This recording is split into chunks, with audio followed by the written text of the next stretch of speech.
Hi friends, ഈ കാണുന്നതാണ് അടീനിയത്തിൻ്റെ വിത്ത്. ഇത് വളരെ എളുപ്പത്തിൽ നമുക്ക് ഇത് മുളപ്പിച്ചെടുക്കാം എന്നുള്ളൊരു വീഡിയോ ആയിട്ടാണ് ഞാൻ ഇന്ന് വന്നത്. സലീം പള്ളിവട്ടം എന്ന യൂട്യൂബ് ചാനലിൻ്റെ പുതിയ വീഡിയോയിലേക്ക് എല്ലാവർക്കും സ്വാഗതം.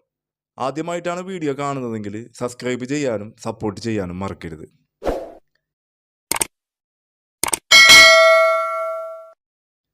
ഈ കാണുന്നതാണ് അടീനിയം ചെടി. ഇതിൽ സീഡ് ഉണ്ടാകുന്നത് ഈ വിധം കേട്ടോ. ഇത് പൊട്ടിപ്പറന്ന് പോകാതിരിക്കാനാണ് ഇങ്ങനെ ഇത് കെട്ടിയിരിക്കുന്നത്, അല്ലെങ്കിൽ ഇത് റബ്ബർ ബാൻഡ് ഇട്ട് വെക്കണം. സീഡ് കളക്ട് ചെയ്യുന്ന വിധം നമ്മുടെ ചാനലിൽ അപ്ലോഡ് ചെയ്തിട്ടുണ്ട്. അത് കാണാത്തവരുണ്ടെങ്കിൽ അത് കയറി കാണുക. അതിൻ്റെ ലിങ്ക് ഞാൻ ഡിസ്ക്രിപ്ഷനിൽ കൊടുക്കാം. ഈ കാണുന്നതാണ് കമ്പ് മുറിച്ചെടുത്ത് മുളപ്പിച്ച അടീനിയത്തിൻ്റെ തൈകളാണ്. അതിൻ്റെ ഫുൾ വീഡിയോ നമ്മുടെ ചാനലിൽ തന്നെ അപ്ലോഡ് ചെയ്തിട്ടുണ്ട്. അത് കാണാത്തവരുണ്ടെങ്കിൽ ഒന്ന് കയറി കാണുക. അതിൻ്റെ ലിങ്ക് ഞാൻ ഡിസ്ക്രിപ്ഷനിൽ തന്നെ കൊടുക്കാം കേട്ടോ. ഇങ്ങനെ നട്ടാലുള്ളൊരു ഗുണമുണ്ട്. ഗുണം എന്ന് വെച്ചാൽ പിടിപ്പിച്ച് കഴിഞ്ഞിട്ടുണ്ടെങ്കിൽ വേഗത്തിൽ തന്നെ പൂക്കളുണ്ടാവും. അത് പിന്നെ ഇതിൻ്റെ ഒരു പോരായ്മ ഉണ്ട്. ആ പോരായ്മ എന്ന് പറയണത് അതിൻ്റെ കടക്ക് വണ്ണുണ്ടാവില്ല. അടീനിയത്തിൻ്റെ ഭംഗി എന്ന് പറയണത് അതിൻ്റെ കടഭാഗത്തിൻ്റെ വണ്ണമാണ് അതിൻ്റെ ഭംഗി. കൊമ്പ് മുറിച്ചെടുത്തത് പിടിപ്പിച്ചാൽ ആ ഭംഗി നമുക്ക് അതിന് കിട്ടൂല. പിന്നൊരു കാര്യം എൻ്റെ അനുഭവത്തിലുള്ളതാണ്. ചെടികളെ വിത്തിനായി നിർത്തുകയാണെങ്കിൽ അതിൻ്റെ പൂക്കൾ കുറയുന്നതായിട്ട് കാണുന്നുണ്ട് കേട്ടോ. അപ്പോൾ ആവശ്യമുണ്ടെങ്കിൽ മാത്രം ആ സീഡ് നിലനിർത്തിയാൽ മതി. അല്ലാന്നുണ്ടെങ്കിൽ സീഡ് കാണുമ്പോൾ തന്നെ അത് മുറിച്ച് കളയുന്നതാണ് നല്ലത്.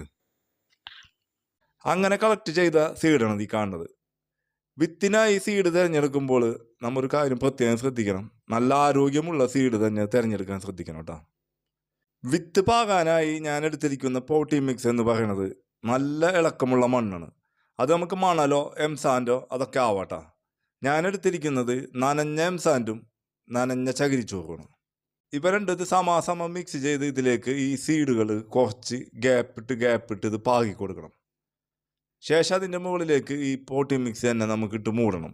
പ്രത്യേക ഒരു കാര്യം ശ്രദ്ധിക്കുക, അമർത്തി കൊടുക്കാതിരിക്കാൻ ശ്രദ്ധിക്കണം കേട്ടോ. ഞാൻ നനഞ്ഞ പോട്ടി മിക്സ് എടുത്തത് കൊണ്ട് ഞാൻ പിന്നീട് വെള്ളമൊന്നും ഒഴിച്ചു കൊടുത്തിട്ടില്ല. ശേഷം ഈ സീഡ് വെച്ച പാത്രങ്ങൾ വെയിലോ മഴയോ കൊള്ളാത്ത സ്ഥലത്തേക്ക് ഇത് മാറ്റി വെക്കാൻ വേണം.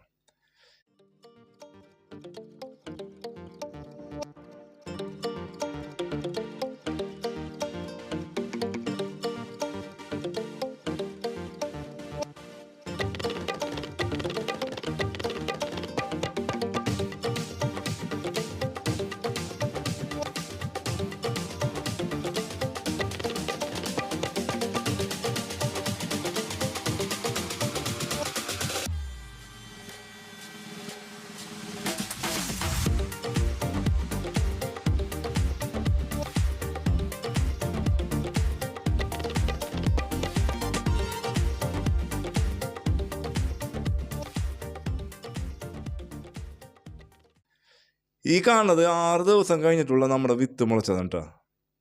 കുറച്ച് ദിവസം കൂടിയും കഴിഞ്ഞിട്ട് നല്ല ഹെൽത്തിയായി എന്ന് നമുക്ക് തോന്നുമ്പോൾ നമുക്ക് ഈ ചെടികളൊക്കെ മാറ്റി നടാവുന്നതാണ്.